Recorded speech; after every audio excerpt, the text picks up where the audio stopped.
Assalamualaikum warahmatullahi wabarakatuh. Welcome to Hyuyin Channel.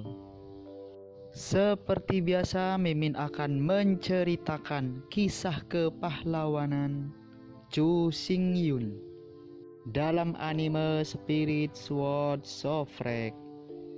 Selamat menyaksikan. Keluarga Su ingin membangun Pulau Xiaoyao sesegera mungkin dan menggunakan keuntungan Pulau Xiaoyao untuk membayar pinjaman. Tapi pertanyaannya sekarang adalah, rantai modal telah putus. Keluarga Su sekarang menghadapi dilema. Jika dana yang menguntungkan terus digunakan untuk membangun Pulau Xiaoyao, memang mungkin untuk benar-benar membangun Pulau Xiaoyao dalam 4 hingga 5 tahun. Tetapi setelah perhitungan yang cermat, Anda akan menemukan masalahnya. Bahkan jika Pulau Xiaoyao dibangun 4 atau 5 tahun kemudian, ia harus membayar pinjaman 600 miliar itu terlebih dahulu. Jika pembayaran belum jatuh tempo, mereka pasti akan mengajukan permohonan kepada militer untuk arbitrasi. Bukan tidak mungkin menggunakan aset untuk melunasi hutang tanpa uang. Bahkan jika pembangunan kota Xiaoyao di Pulau Xiaoyao selesai, itu tidak akan langsung menguntungkan. Sebagai kota baru, Anda tidak dapat berharap dia mulai menghasilkan uang segera setelah dibangun. Setidaknya dia harus diberikan 10 tahun untuk secara bertahap memperluas popularitasnya, meningkatkan pengaruhnya, dan meningkatkan lalu lintasnya. Karena itu, 10 tahun pertama pada dasarnya tidak menguntungkan. Awalnya, rencana Su adalah, setelah pembangunan kota Xiaoyao selesai, Anda dapat menggunakan kota Xiaoyao untuk mengajukan pinjaman berbunga rendah dari keluarga besar dan pasukan. Gunakan pinjaman ini untuk membayar pinjaman 600 miliar kamar dagang Hengyu. Dengan cara ini, selama mereka diberikan 10 tahun lagi, mereka dapat membiarkan Xiaoyao City lepas landas sepenuhnya. Tetapi dalam keadaan saat ini, bahkan setelah 4 atau 5 tahun, atau bahkan setelah 5 atau 6 tahun.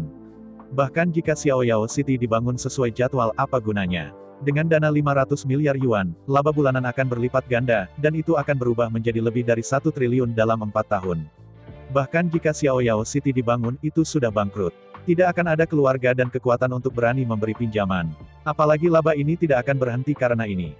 Dengan pinjaman lebih dari 1 triliun yuan, dan keuntungan 2 sen per bulan, keluarga Su benar-benar tidak jelas bahkan jika masih mati. Hutang itu hanya akan meningkat lebih dan lebih sampai keluarga Su benar-benar runtuh. Jalan buntu. Tidak ada keraguan bahwa ini adalah jalan buntu yang tidak memiliki solusi. Menghadapi kebuntuan seperti itu, keluarga Su secara alami cemas. Karena itu, ketiga tetua keluarga Su harus berdiri. Minta pernyataan Kamar Dagang Hengyu. Meskipun saya tidak tahu apa yang dipikirkan Kamar Dagang Hengyu, jelas bahwa mereka telah memaksa keluarga Su menemui jalan buntu. Jika Kamar Dagang Hengyu tidak bisa memberikan argumen pada keluarga Su, bahkan jika keluarga Su berjuang untuk jaring mati, mereka tidak akan ragu. Belum lagi, di luar Kamar Dagang Hengyu, para empu keluarga Su. Belum lagi bahwa 3 rambut keluarga Su semuanya putih, dan para penatua iblis hingga 60. Di sisi ini, di gedung putih Kamar Dagang Hengyu, Zheng Xiaoyu duduk di sana dengan getir. Sampai sekarang, Zhu Hengyu belum kembali. Tetapi rencana untuk keluarga Su telah diungkapkan sebelumnya. Siapa yang mengira bahwa keluarga Su sangat berhati-hati sehingga setiap 3 tahun, mereka harus memeriksa rekeningnya. Tidak ada yang salah dengan rencana Zheng Xiaoyu. Jika semuanya normal, keluarga Su seharusnya bangkrut sekarang. Jika Zhu Hengyu ingin menjadi iblis, dengan identitas jenderal terpesona, Zhu Hengyu dapat sepenuhnya menekan keluarga Su dan memaksa semua industri keluarga Su ke dalam kantong mereka. Tapi sekarang, Zhu Hengyu Cheng belum menjadi jenderal ajaib, masih belum diketahui. Su Ziyun itu sudah menjadi iblis. Akibatnya, semua yang dilakukan Zheng Xiaoyu sebelumnya adalah masalah besar. Sekarang, Su Ziyun sudah menjadi kekuatan tertinggi keluarga Su. Menghitung keluarga Su berarti menghitung Su Ziyun. Su Ziyun, sebagai iblis, dilindungi oleh militer. Setelah semuanya terungkap, Departemen Militer pasti akan datang ke depan pintu Anda. Pada saat itu, bahkan Zhu Hengyu dipromosikan menjadi Jenderal Iblis, dan itu tidak mudah untuk dijelaskan. Tidak ada yang lain. Begitu Departemen Militer meluncurkan penyelidikan, dana Zhu Hengyu dalam jumlah besar menjadi masalah. Dari mana Anda berasal dengan begitu banyak uang?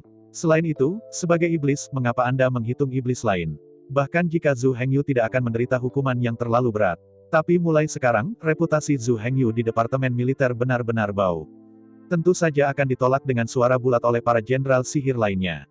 Akibatnya, Zhu Hengyu tidak akan memiliki perkembangan besar. Bagi Zhu Hengyu, dia akan membuang triliunan dolar, daripada membuang hasil seperti itu. Tapi sekarang, banyak hal telah terungkap, dan Zheng Xiaoyu benar-benar kacau. Saya tidak tahu apa yang harus saya lakukan selanjutnya. Sama seperti Zheng Xiaoyu berpikir keras. Dalam tawa ceria, sosok yang sangat dikenal masuk dari pintu. Zheng Xiaoyu khawatir. Begitu dia mendengar tawa yang sangat akrab ini, dia segera mengangkat alisnya. Dia menunjukkan senyum yang sangat bahagia, sangat bersemangat dan sangat bahagia. Melihat sekeliling, benar saja, pendatang itu bukan orang lain, itu Zhu Hengyu. Sebelum kembali ke Pulau Wayang, Zhu Hengyu tahu posisi Zheng Xiaoyu saat ini dari kepala desa lama. Saya juga belajar apa yang telah dia lakukan selama 3 tahun terakhir. Semua yang dilakukan Zheng Xiaoyu dibahas dengan Zheng Xiaoyu ketika Zhu Hengyu pergi 3 tahun lalu. Melihat senyum sangat bahagia Zheng Xiaoyu, Zhu Hengyu menggelengkan kepalanya dan berkata, "Bagaimana kamu merindukanku?" Mendengar pertanyaan Zhu Hengyu, Zheng Xiaoyu tiba-tiba memerah. Orang ini belum pernah melihatnya dalam 3 tahun, tetapi mulutnya banyak huligan. "Apa yang kamu rindukan?" Pertanyaan seperti itu, bagaimana Anda menjawabnya dengan memintanya menjadi seorang gadis? Jika Anda tidak mau, itu terlalu kejam. Setiap orang punya teman, dan hubungan di antara mereka juga adalah tuan dan budak. Sangat mustahil untuk mengatakan apapun yang tidak Anda inginkan. Tetapi jika Anda memikirkannya, Zheng Xiaoyu mengatakan ini, tapi itu terlalu canggung, terlalu ambigu, dan terlalu ambigu. Untuk anak perempuan, ada terlalu banyak makna dalam sebuah kata. Bagaimana menjelaskannya, tidak bisa dijelaskan. Jika Anda bertemu pria itu, Anda menjawabnya, dia akan segera menanyainya. "Apa yang kamu rindukan? Di mana kamu merindukanku? Apa yang Anda ingin saya lakukan untuk Anda?" Membuka mulutnya, Zheng Xiaoyu tidak tahu harus menjawab apa. Tiba-tiba melihat mata jernih Zhu Hengyu. Jelas pertanyaan Zhu Hengyu benar, dan tidak ada petunjuk tentang itu. Teman lama itu tidak melihat selama bertahun-tahun, ini hanya pertanyaan dari hati Zhu Hengyu. Zheng Xiaoyu bahkan meragukan apakah orang ini telah mengabaikan fakta bahwa dia adalah seorang gadis. Dapat dikatakan bahwa bunga yang jatuh sengaja mengikuti air yang mengalir, dan air yang mengalir menyukai bunga yang jatuh. Zheng Xiaoyu tersenyum frustrasi. Melihat ekspresi kesepian Zheng Xiaoyu, Zhu Hengyu tidak berpikir terlalu banyak. Sepanjang jalan, Zhu Hengyu pertama kali tiba di pintu depan dan melihat kerumunan di sekitarnya. "Saya juga mendapat pemahaman umum tentang kejadian ini. Sekarang saya melihat Zheng Xiaoyu begitu kesepian." Zhu Hengyu secara tidak sadar berpikir bahwa dia khawatir tentang apa yang terjadi sekarang. Bahkan, meskipun Zheng Xiaoyu memang khawatir tentang masalah ini. Tetapi yang lebih penting adalah karena bunga yang jatuh di antara dia dan Zhu Hengyu disengaja dan airnya kejam. Sambil menggelengkan kepalanya, Zhu Hengyu berkata, "Hal ini tampaknya tidak sulit untuk diatasi." Mendengar kata-kata Zhu Hengyu, Zheng Xiaoyu membereskan suasana hatinya. "Berhentilah memikirkan hal-hal yang disukai anak-anak Anda. Mengkonsentrasikan semua roh." Zheng Xiaoyu berkata, "Apakah tidak sulit untuk dihadapi? Tapi saya masih tidak tahu harus berbuat apa." Sambil berjabatan tangan, Zhu Hengyu berkata sambil tersenyum, "Apakah kamu kusut sekarang? Bukankah itu identitas Susuyun?" Mengangguk kepalanya, Zheng Xiaoyu berkata, "Ya, sebagai iblis, kita tidak bisa merencanakan untuk menghitungnya, kalau tidak kita akan melibatkan departemen militer. Begitu departemen militer benar-benar terlibat, kamu dalam masalah." Sambil menjabat tangannya, Zhu Hengyu menggelengkan kepalanya. "Kecuali kita benar-benar berkonspirasi untuk menghitung iblis, jika tidak militer tidak akan mengendalikannya. Kamu benar-benar melakukannya terlalu banyak. Tingkat bunga 2 poin sangat menguntungkan. Ini benar-benar berlebihan. Sepertinya kita tidak memutuskan seperti itu." Menghadapi kata-kata Zhu Hengyu, Zheng Xiaoyu tersenyum pahit. "Bagaimana aku tahu bahwa Su Ziyun benar-benar bisa menjadi iblis?" Mendengar kata-kata Zheng Xiaoyu, Zhu Hengyu membuka mulutnya, tetapi tidak bisa mengatakan sepatah kata pun. Bahkan, jika bukan karena bantuan berulang Zhu Hengyu, Su Ziyun itu benar-benar mustahil menjadi iblis. Bahkan jika Zhu Hengyu sangat membantunya, Su Ziyun hanya berbahaya dan berbahaya, nyaris tidak merebut Guango liar. Bukannya Zhu Hengyu itu bodoh. Kuncinya adalah bahwa Su Ziyun memang banyak membantunya, dan bahkan menyelamatkannya. "Tidak bisakah kamu berterima kasih?" Zhu Hengyu bukan tipe orang seperti itu. Setelah menggaruk kepalanya, Zhu Hengyu berkata, "Ini belum terlambat, kamu segera pergi untuk bernegosiasi dengan keluarga Su, melepaskan bunga atas semua pinjaman, dan periode pembayaran disatukan selama 10 tahun. "Apa ini?" Mendengar kata-kata Zhu Hengyu, Zheng Xiaoyu tiba-tiba membuka mulutnya, wajahnya tidak bisa dipercaya. Lebih dari 500 miliar pinjaman berbunga. Lebih dari 600 miliar pinjaman tanpa bunga. Sejumlah besar lebih dari 120 miliar yuan. Jangka waktu pembayaran adalah 10 tahun. Apakah ini tidak berarti mereka diberikan kepada mereka dengan sia-sia? Melihat ekspresi tertegun Zheng Xiaoyu, Zhu Hengyu tidak bisa membantu menggelengkan kepalanya. Meskipun Zheng Xiaoyu memang sangat pintar, tingginya menentukan visinya. Bahkan, dalam hal ini, minat atau sesuatu itu tidak signifikan. Alasan peminjaman ke keluarga Su bukan karena seberapa murah hati Zhu Hengyu. Zhu Hengyu khawatir bahwa keluarga-keluarga Su tidak cukup tebal dan membayar uang untuk membantu mereka membangun Pulau Xiaoyao. Meskipun di permukaan, uang itu tampaknya menjadi pinjaman untuk keluarga Su. Namun, uang itu masih digunakan untuk membangun Pulau Xiaoyao. Di masa depan, begitu gunung bawah laut dan air biru, Xiaoyu kembali. Anda dapat memulai perang dan sepenuhnya menangkap Pulau Xiaoyao. Pada saat itu, semua yang dibangun keluarga Su di Pulau Xiaoyao menjadi milik Zhu Hengyu. Dan, meski begitu, emas dan perak keluarga Su, dan uang yang dipinjam dari kamar dagang Hengyu, pada akhirnya akan dilunasi. Keluarga Su mengambil uang Zhu Hengyu untuk membantu Zhu Hengyu membangun Pulau Xiaoyao. Pada akhirnya, keluarga Su harus membayar setiap sen yang diambil dari Zhu Hengyu. Ini cukup. Saya tidak pernah berpikir bahwa Zheng Xiaoyu masih belum puas. Dia bahkan mendapat untung bulanan 2 poin, dan juga menambahkan untung. Tidak perlu sama sekali, itu sama sekali tidak ada artinya. Suatu hari, Pulau Xiaoyao jatuh sepenuhnya. Su Jiaguang adalah emas dan perak asli, dan 120 miliar yuan yang ia ambil dari kamar dagang Hengyu tidak mampu mengembalikannya.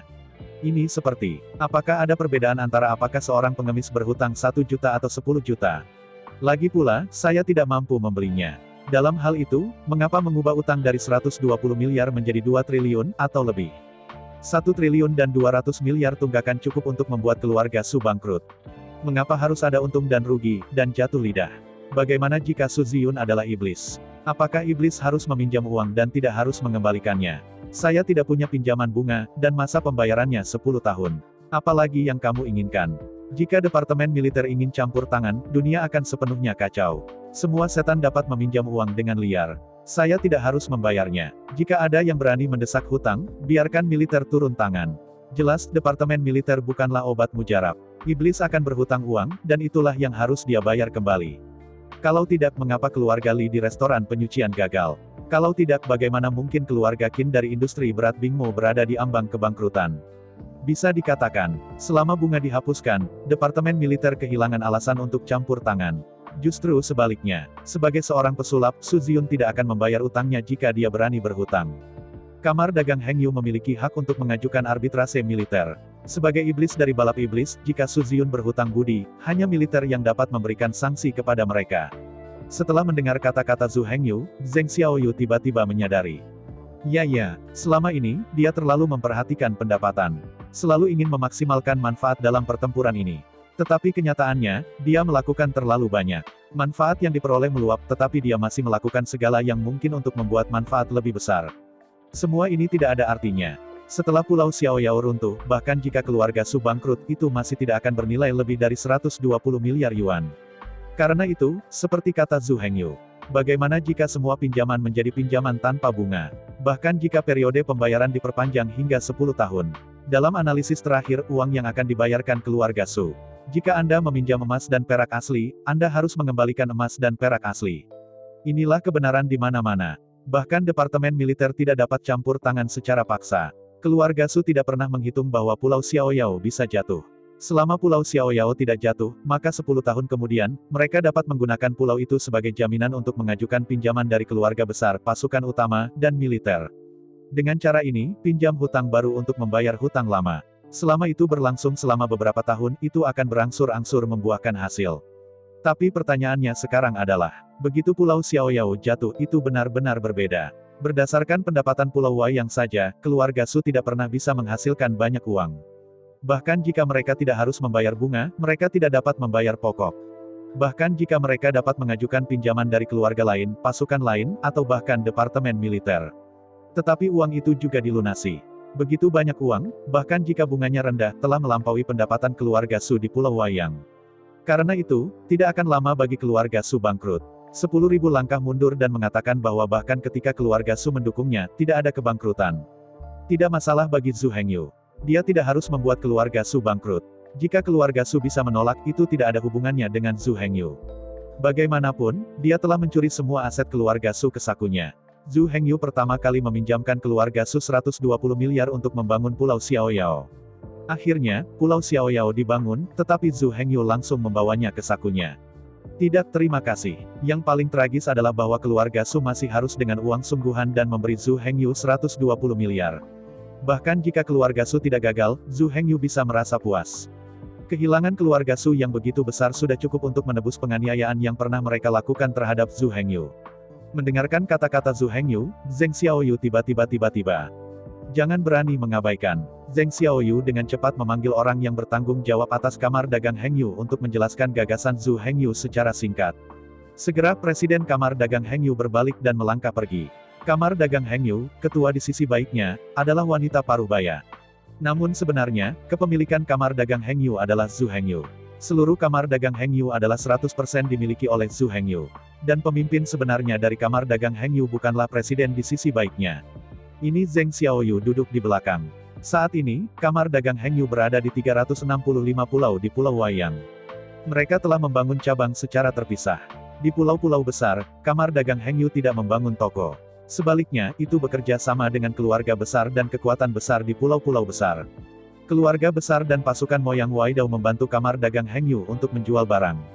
Pada saat yang sama, toko-toko keluarga besar dan pasukan juga membantu Kamar Dagang Hengyu memperoleh sejumlah besar bahan dan bahan obat. Sepanjang proses, Kamar Dagang Hengyu hanya berfungsi sebagai transit. Awalnya, Zheng Xiaoyu sebenarnya ingin mendirikan tokonya sendiri. Dengan cara ini, produksi, pasokan, dan pemasaran satu atap dapat dicapai. Namun, proposal ini ditolak oleh Zhu Hengyu. Ambisi Zhu Hengyu bukan di bidang bisnis. Tanpa banyak berpikir, bertarung dengan para kepala pulau. Jika kerjasama memungkinkan, Zhu Hengyu tidak ingin memilih untuk bersaing. Lagi pula, distributor pulau-pulau besar hanya menghasilkan keuntungan kecil. Biaya bahan dan bahan obat yang berasal dari dasar laut mungkin hanya batu ajaib. Namun, ketika dijual ke pedagang di berbagai pulau, harganya 100 batu ajaib. Para pedagang menambahkan sedikit lebih banyak keuntungan dan menjual bahan obat ini ke 110 batu ajaib. Untuk Zhu Hengyu, dia sudah mendapat untung 100 kali lipat. Bagaimana dengan sisa 10% laba? Dengan energi dan waktu itu, lebih baik membuka lebih banyak pulau dan membuka pasar yang lebih luas. Jika tidak, hanya dalam 3 tahun, bahkan jika Zheng Xiaoyu dilahirkan dengan 3 kepala dan 6 tangan, saya takut dia tidak bisa menyelesaikan tata letak seluruh Pulau Wayang. Belum lagi, Zhu Hengyu dan Zheng Xiaoyu, cara mengenang di Gedung Putih. Di sisi lain, Presiden Kamar Dagang dan Industri Hengyu bertemu dengan 3 tetua keluarga Su di ruang tamu kantor pusat. Wu Xia, Presiden Kamar Dagang Hengyu, menyatakan sikap Kamar Dagang Hengyu. Kamar Dagang Hengyu didedikasikan untuk bekerja sama sepenuh hati dengan keluarga besar dan pasukan. Dalam niat awal pembangunan bersama dan kemajuan bersama, kita akan membuat kekayaan bersama dengan semua pihak. Pinjaman dari cabang keluarga Su dan anak-anak keluarga Su adalah murni perilaku pribadi, dan tidak dikacaukan oleh Kamar Dagang Hengyu. Dihadapkan dengan pernyataan Ketua Wu Xia, 3 tetua keluarga Su sangat marah. Terlepas dari niat asli Kamar Dagang Hengyu. Dalam analisis terakhir, Kamar Dagang Hengyu akhirnya memaksa keluarga Su menemui jalan buntu. Jika Kamar Dagang Hengyu tidak bisa memberikan penjelasan yang memuaskan kepada keluarga Su tidak akan keberatan menghancurkan jaring mati. Dalam menghadapi ultimatum yang dikeluarkan oleh para tetua dari 3 keluarga Su, Presiden Kamar Dagang Hengyu membuat beberapa konsesi. Kamar Dagang Hengyu tidak punya niat untuk mendorong keluarga Su ke jalan buntu. Meskipun fakta-fakta mapan telah terbentuk, tetapi di antara mereka Kamar Dagang Hengyu telah melakukan kesalahan, tetapi itu bukan kunci untuk keluarga Su. Kedua belah pihak berada dalam hubungan kerja sama yang paling dekat. Tetapi karena ini, Kamar Dagang Hengyu tidak ragu untuk menyetujui ketika mengajukan pinjaman dari keluarga Su. Mungkinkah dikatakan bahwa mereka begitu dekat satu sama lain, tetapi tidak meminjamkan kepada keluarga Su? Jelas, ini tidak masuk akal. Adapun bunga, dalam pembicaraan bisnis, meskipun kedua belah pihak berada dalam kondisi kerja sama, juga tidak dapat dikatakan bahwa anak-anak keluarga Su tidak harus membayar bunga, kan? Faktanya, sebelum ini, Kamar Dagang Hengyu telah memberi keluarga Su pinjaman tanpa bunga hingga 600 miliar yuan. Di hadapan pernyataan Presiden Wu Xia, 3 tetua keluarga Su terlalu tua dan tidak bisa tidak berbicara. Memang, pinjaman itu tidak dibuat oleh orang lain yang memaksa anak-anak keluarga Su. Adalah anak-anak dari keluarga Su yang mengintimidasi orang lain dan memerintahkan mereka untuk meminjamkan. Kamar Dagang Hengyu adalah organisasi bisnis. Dalam menghadapi kerja sama semua orang, apakah salah memberi Anda pinjaman? Sejauh menyangkut bunga, itulah yang seharusnya menjadi sen. Apakah tidak normal bagi orang untuk membuka asosiasi bisnis untuk membebankan bunga atas pinjaman? Adapun mengatakan bahwa orang lain berniat untuk menjebak keluarga Su.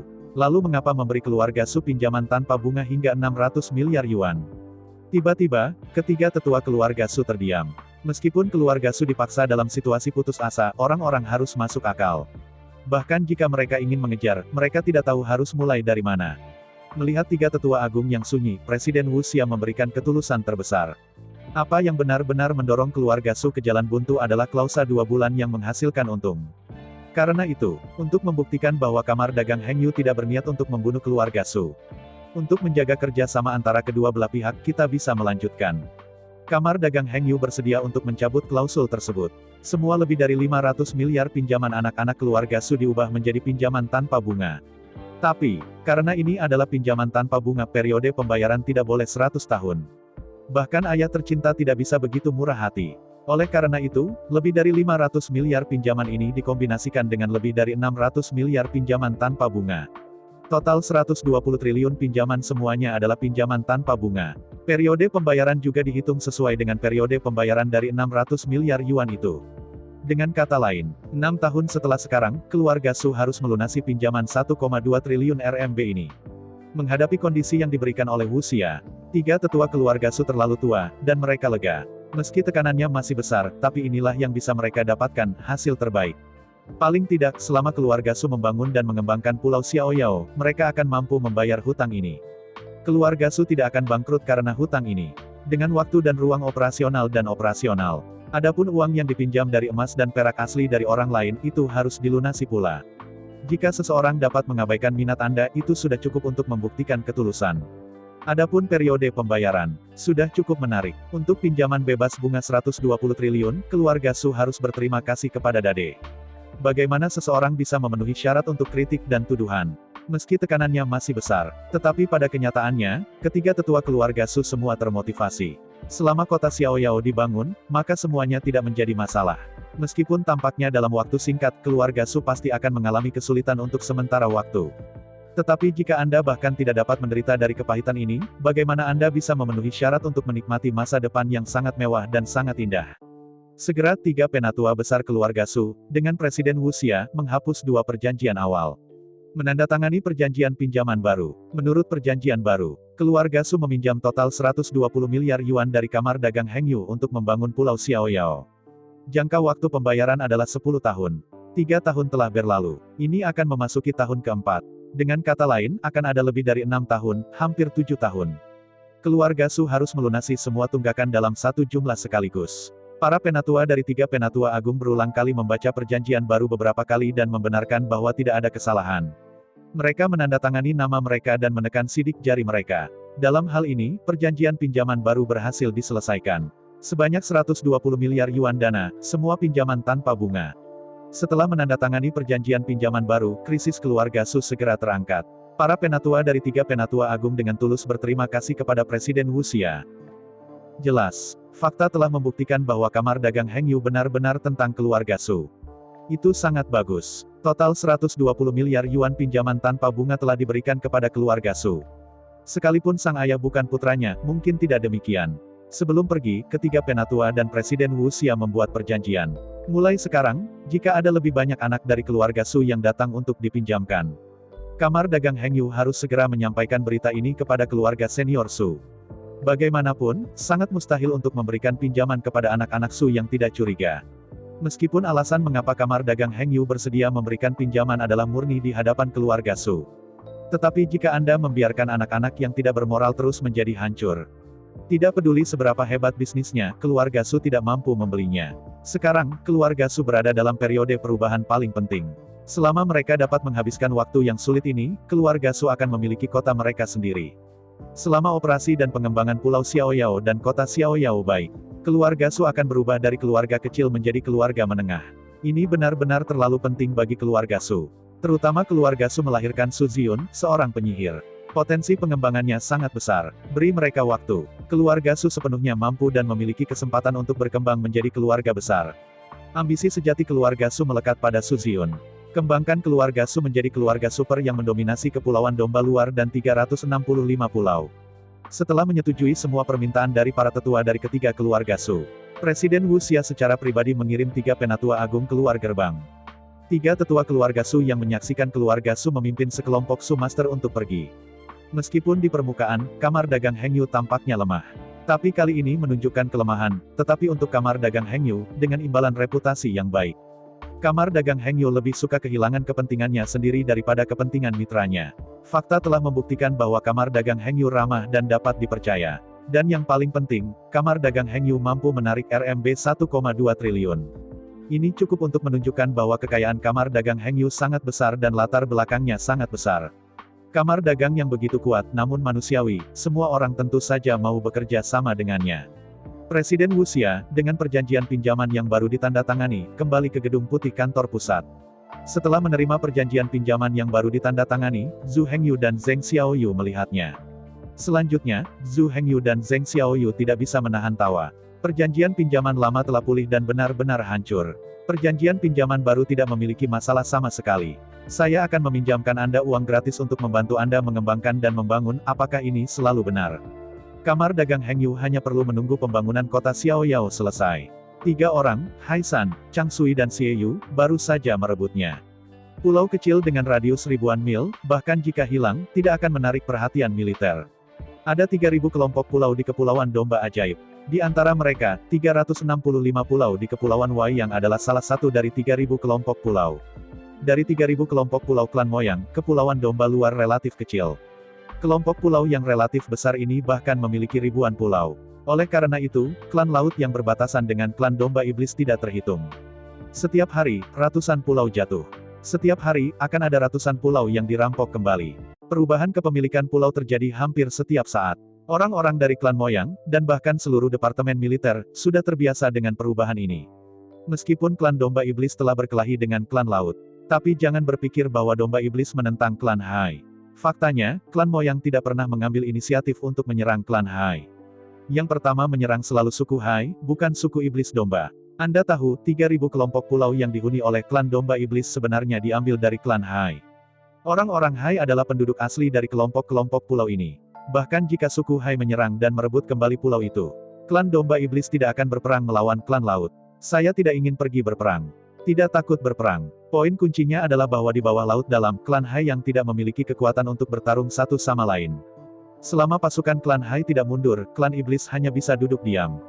Untungnya, suku Hai tidak dapat bertahan hidup di darat untuk waktu yang lama.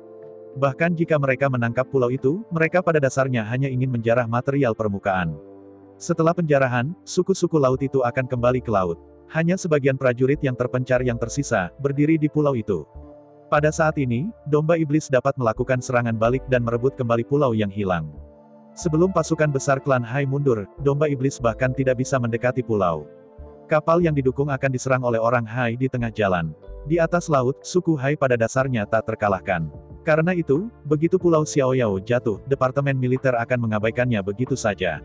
Mereka juga tidak akan mengirim pasukan besar untuk merebut kembali pulau Xiaoyao. Bahkan, klan Moyang sangat takut dengan klan Hai. Penyerang hanya bisa menjadi klan laut, tetapi tidak pernah klan Domba Iblis. Hubungan antara suku Moyang dan Hai. Ini seperti hubungan antara tikus dan kucing. Hubungan antara makanan dan pemangsa. Jika bukan karena suku Hai, itu tidak bisa bertahan di darat untuk waktu yang lama. Kepulauan Domba Iblis ini, tidak mungkin bagi Domba Iblis untuk menempati. Pernah benar-benar membuat marah suku Hai. Memicu perang antara Domba Iblis dan klan Hai. Klan laut yang tak berujung datang ke darat, yang buruk, klan Domba Iblis dapat dihancurkan. Bahkan, selama ratusan juta tahun, ada puluhan ribu ras rendah iblis yang telah sepenuhnya dimusnahkan oleh orang-orang Hai. Hanya setan yang relatif kuat yang dapat terus hidup di pulau itu. Kembali ke dalam kamar dagang Heng Yu. Dalam tawa Zhu Hengyu dan Zheng Xiaoyu, kebencian batin keluarga Su menghilang. Dibandingkan dengan harga yang akan dibayar keluarga Su, penindasan keluarga Su terhadap Zhu Hengyu, Zheng Xiaoyu dan lainnya tidak cukup. Setelah tata letak selesai, Zheng Xiaoyu tidak perlu tinggal di sini. Selanjutnya, Presiden Wu Xia bertanggung jawab atas segalanya, dan itu sudah cukup. Selanjutnya, Zheng Xiaoyu harus menemani Zhu Hengyu untuk meninggalkan Pulau Wayang. Di sini, ambisi dan ambisi Zhu Hengyu tidak dapat lagi ditampung. Namun, sebelum pergi, Zhu Hengyu masih memiliki beberapa hal yang harus dilakukan. Karena Zhu Dachang dan Si Yue tidak berniat bergabung dengan tentara, maka Zhu Hengyu harus menemukan masa depan bagi mereka. Saya tidak berani mengatakan lebih, setidaknya dalam sekte pedang setan, untuk memenangkan posisi penting bagi mereka. Setengah jam kemudian, Zhu Hengyu dan Zheng Xiaoyu diam-diam meninggalkan pintu belakang kamar dagang Hengyu. Dia melaju menuju lokasi di mana Domba Iblis Jianzong berada. Sepanjang jalan, keduanya berbicara dan tertawa, dan berbicara tentang pengalaman mereka masing-masing dalam 3 tahun. Segera, keduanya mencapai gerbang gunung Moyang Jianzhong. Melihat gerbang gunung yang menjulang tinggi, Zhu Hengyu hanya bisa menghela nafas. 3 atau 4 tahun yang lalu, Zhu Hengyu lulus penilaian dan memasuki Demon Sword Sect. Tapi hari ini, 3 atau 4 tahun kemudian identitas dan status Zhu Hengyu telah melampaui Sekte Pedang Iblis. Pada saat ini, bahkan jika kepala Sekte Pedang Setan bertemu Zhu Hengyu, dia akan mengambil inisiatif untuk mengunjunginya. Tidak ada yang lain, hanya karena Zhu Hengyu sekarang adalah setan 100 orang. Meskipun kepala Demon Sword Sect memiliki setan 60 segmen, tapi dia bukan iblis. Dalam hal identitas dan status, Zhu Hengyu benar-benar hancur. Terlebih lagi, bahkan jika Anda tidak berbicara tentang identitas, Anda tidak berbicara tentang status. Zhu Hengyu sekarang memiliki 60 setan. Apalagi Zhu Hengyu dapat melakukan demonisasi. Setelah memasuki kondisi demonis, tubuh perang iblis terkondensasi. Zhu Hengyu akan memiliki kekuatan 70 segmen tubuh sihir. Zhu Hengyu, yang memiliki kekuatan tubuh 70 segmen, bertanggung jawab atas Sekte Pedang Iblis Domba yang memiliki kekuatan tubuh 60 segmen. Itu sudah bisa dilakukan dalam hitungan detik. Kepala Demon Sword Sect, bahkan trik Zhu Hengyu, tidak bisa menahan. Disinilah kesombongan buah iblis kuno. Ini adalah status dan status penyihir, mengapa begitu tinggi? Awalnya, menurut penilaian Zhu Hengyu, ketika dia kembali ke Demon Sword Sect, pasti gong dan drum salutnya terdengar, bendera merah dipajang, dan orang banyak menyambutnya. Tapi jelas, Zhu Hengyu tampaknya terlalu banyak berpikir. Melihat gerbang gunung yang dingin, Zhu Hengyu menggelengkan kepalanya dan tersenyum pahit. Jelas, Su Ziyun menyembunyikan fakta bahwa Zhu Hengyu berhasil dipromosikan menjadi iblis.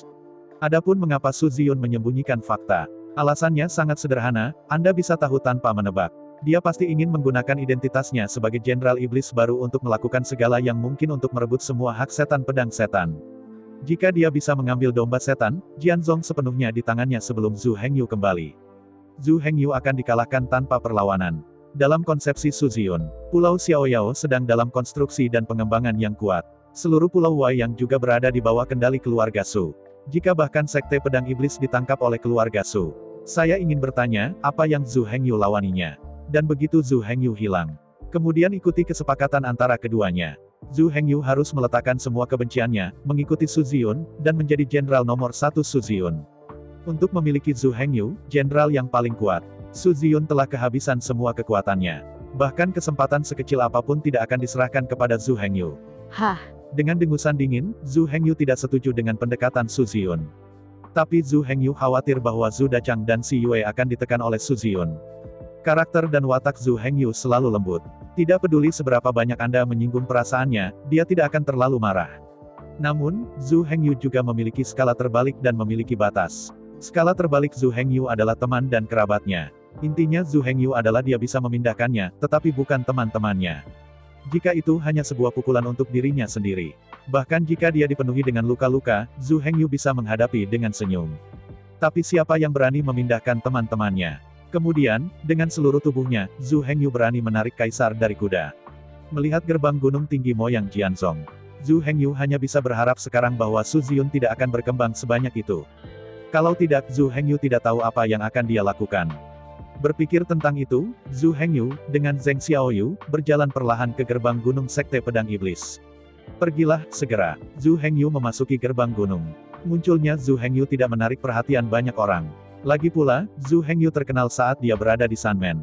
Tetapi karena dia terlalu rendah, tidak banyak orang yang benar-benar melihatnya dari dekat. Bahkan ketika dia membuka toko bubur, Zhu Hengyu bersembunyi di dapur belakang dan bertanggung jawab untuk memasak. Oleh karena itu, walaupun reputasinya bagus, kebanyakan orang tidak mengenalnya bahkan jika mereka melihatnya secara langsung. Kembali ke toko bubur sepanjang jalan, melihat sekeliling, bangunan bubur sekali lagi menjadi bobrok. Sebagai inti dari Taiko Residual Array, sihir di sini terlalu kental.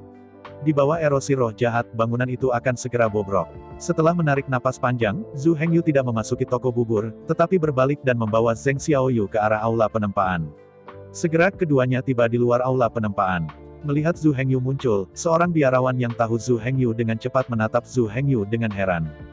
Zhu Hengyu mengepalkan tangannya di sana dan berkata dengan keras, "Zhu Dachang, kamu di aula." Zhu Dachang. Mendengar kata-kata Zhu Hengyu, biarawan itu memandang Zhu Hengyu dengan ragu. Melihat Zhu Hengyu, gaun cantik itu agak tidak berani untuk sementara waktu. Anda tahu, meskipun Zhu Hengyu telah ke Forging Hall berkali-kali sebelumnya, Zhu Hengyu pada saat itu sangat rendah. Mengenakan seragam paling umum untuk murid luar. Yang disebut orang-orang mendekorasi pakaian dan pelana anjing Peiling harus berlari dengan gembira. Sisi rias dan rias Zhu Hengyu hanyalah orang baru. Kecuali itu Zhu Dachang dan Si Yue, orang yang sangat akrab dengan Zhu Hengyu. Kalau tidak, orang yang menunggu tidak akan berani mengakuinya. Dalam pikiran semua orang, Zhu Hengyu hanyalah orang biasa yang sedikit tampan tetapi sangat rendah. Tapi sekarang mereka di depan mereka, tetapi seorang pria tampan yang terlalu tampan untuk ditambahkan. Terutama jenis kekuatan dan temperamen yang memancar dari dalam keluar dari pihak lain. Itu tidak bisa dijelaskan dengan kata-kata. Karakter yang luar biasa, mencari setan pedang sekte, tampaknya Su Ziyun saja, dapatkah dibandingkan dengan itu saja? Dan bahkan Su Ziyun tidak hanya lebih baik dari yang ini. Melihat ke atas dan ke bawah Zhu Hengyu beberapa kali, beku di aula penempaan membuka mulutnya dan berkata, Zhu Dachang tidak ada di aula penempaan sekarang. Apa? Mendengar ini, Zhu Hengyu mengangkat alisnya dengan keras. Sentimen pembunuhan yang tak tertandingi meledak. Dalam pandangan Zhu Hengyu, Zhu Dachang pasti ditekan oleh Su Ziyun. Merasakan pembunuhan dingin yang dingin, beku yang menempa aula tiba-tiba merasa kedinginan. Meskipun saya tidak tahu mengapa pihak lain marah, jelas bahwa pihak lain telah memasuki keadaan marah. Apapun yang Anda lakukan itu tidak mengejutkan.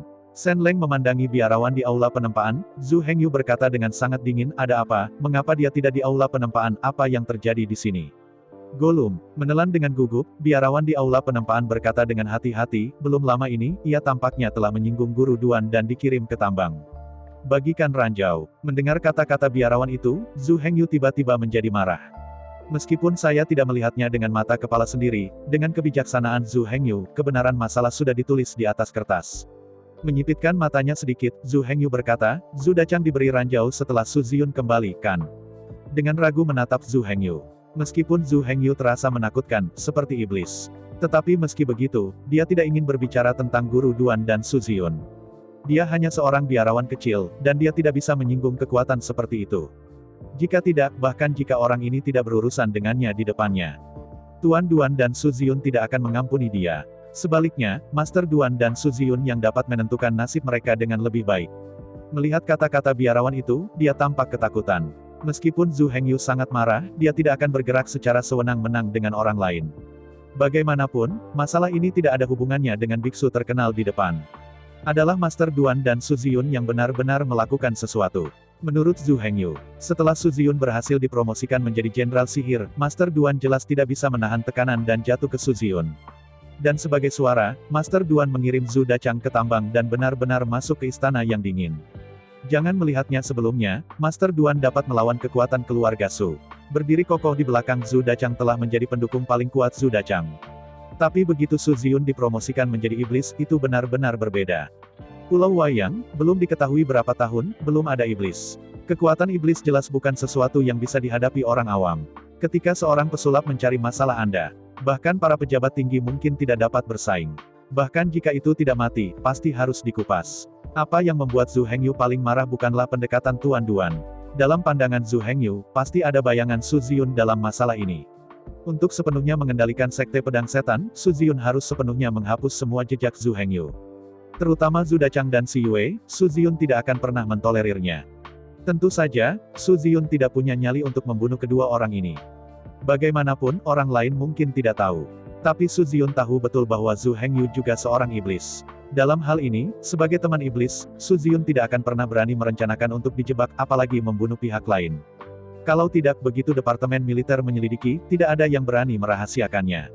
Semua yang dia lakukan akan diketahui dunia. Pada saat itu, Su Ziyun tidak akan mati. Tetapi masa depan benar-benar hilang. Biasanya dikirim ke perbatasan berbahaya, tidak ada masa depan.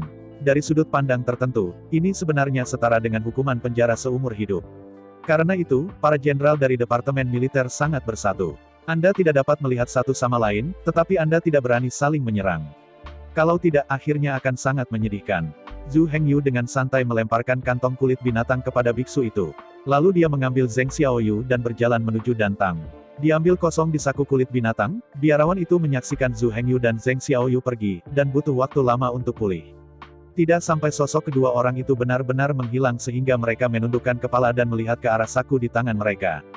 Buka saku Anda dengan lembut dan lihat sekeliling. Seperti yang Anda lihat, di dalam saku kulit binatang, diisi dengan sekantong batu ajaib. Secara khusus, beberapa batu energi sihir kelas atas menyilaukan. Belum lagi bagaimana beku itu gembira. Di sisi lain, Zhu Hengyu dan Zheng Xiaoyu bergegas ke Dantang. Setelah beberapa pertanyaan, saya mengetahui bahwa Si Yue memang dikeluarkan. Sebagai anggota Dantang, Si Yue dikirim ke kebun obat. Yang disebut kebun obat adalah kebun untuk mengolah bahan obat. Seperti halnya lubang, pembibitan juga merupakan tempat untuk menyediakan bahan-bahan dasar untuk aula penempaan. Secara umum, lubang tambang dan pembibitan adalah kerja keras yang dilakukan oleh orang-orang di luar gunung. Tapi sekarang, Zhu Dachang dan Si Yue dikirim ke sana. Bagi Zhu Hengyu, itu terlalu menipu. Jelas, Master Duan dan Lao telah berdiri kokoh di sisi Su Ziyun. Dengan cara ini, Su Ziyun pada dasarnya menguasai semua pintu masuk. 3 tahun lalu, sebelum pembukaan purgatori tanpa akhir, Su Ziyun mengambil kendali atas 3 aula Jiantang, aula penegakan hukum dan Yu Shou Tang. Sekarang dengan penambahan Dantang dan Forging Hall, kami telah sepenuhnya menguasai pintu masuk 5 house. Dengan hanya 1 kantin yang tersisa, Anda akan memiliki kendali penuh atas Sekte Pedang Setan. Tapi, meskipun Zhu Hengyu belum ke kafetaria, Zhu Hengyu percaya bahwa Master Fan tidak boleh berani melawan Su Ziyun. Anda tahu, tidak ada hubungan yang mendalam antara Master Fan dan Zhu Hengyu. Meskipun Zhu Hengyu adalah anggota kantin, jelas bahwa Zhu Hengyu bukan master dari Master Fan.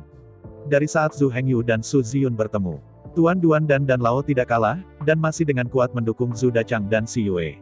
Tetapi Master Fan berbeda. Meskipun dia tidak jatuh pada Su Ziyun, dia mengasingkan Zhu Hengyu secara langsung. Jelas, Master Fan memilih untuk menjadi sekolah memanjat tembok. Karena itu, Master Fan juga sangat tidak berdaya. Jika Anda berdiri langsung di sisi Su Ziyun dan sepenuhnya mengkhianati Zhu Hengyu. Jadi bagaimana dia bisa mengendalikan kafetaria dan meyakinkan semua orang? Tuan Duan dan Lao sangat tangguh sehingga mereka menghadapi Su Ziyun. Sebagai anggota kantin, Zhu Hengyu, Anda tidak bisa berkhianat tanpa konfrontasi. Oleh karena itu, meskipun Master Fan tampaknya telah menjadi sekolah Kiki, ia telah sepenuhnya meninggalkan Zhu Hengyu. Dia telah melakukannya, semua yang dia bisa lakukan saat itu. Sejak memasuki Sekte Pedang Setan, Zhu Hengyu tidak pernah menerima sedikit dukungan dan bantuan dari Master Fan. Seekor rubah tua sangat licik. Apakah Zhu Hengyu juga berharap dia tidak jatuh pada Su Ziyun saat ini? Tut, antara Zhu Hengyu diam-diam marah, serangkaian rengekan datang dari kejauhan. Zhu Hengyu tidak bisa tidak terkejut ketika dia mendengar rengekan ini. Rengekan yang kuat dan berat ini tidak dibuat oleh siapapun. Itu meledak oleh tanduk ajaib. Dan begitu tanduk sihir berbunyi, itu mewakili Sekte Pedang Iblis Domba, sesuatu yang signifikan pasti terjadi. Dia dan Zheng Xiaoyu saling melirik, Zhu Hengyu menggertakkan giginya dan bergegas ke arah suara klakson sihir. Pada saat bersamaan, bukan hanya Zhu Hengyu, setiap orang yang mendengar tanduk sihir bergegas ke arah tanduk. Moyang Jianzong mencakup area yang sangat luas. Oleh karena itu, pada seperempat jam, Zhu Hengyu dan Zheng Xiaoyu tiba di lapangan Jianzong. Melihat sekeliling alun-alun Jianzong, yang berdiameter puluhan ribu meter, sudah berkerumun naik dan turun. Dengan hanya pandangan sekilas, Zhu Hengyu terkejut menemukan. Sebenarnya ada 2 atau 300 ribu orang di sini. Setelah lama bergabung dengan Moyang Jianzong, Zhu Hengyu juga tahu untuk pertama kalinya bahwa ada begitu banyak murid Moyang Jianzong. Bercampur dalam kerumunan, Zhu Hengyu dan Zheng Xiaoyu menemukan sudut yang jauh. Berhenti di belakang tripod perunggu besar. Melihat ke arah pusat alun-alun. Tuan dari Demon Sword Sekte, serta tuan dari 6 aula, secara mengesankan terdaftar. Selain 7 orang ini, Su Ziyun dengan jubah putih bulan berdiri di tengah alun-alun. Seiring waktu berlalu, semakin banyak orang bergegas dari segala arah. Sepintas, semua orang sudah terlihat.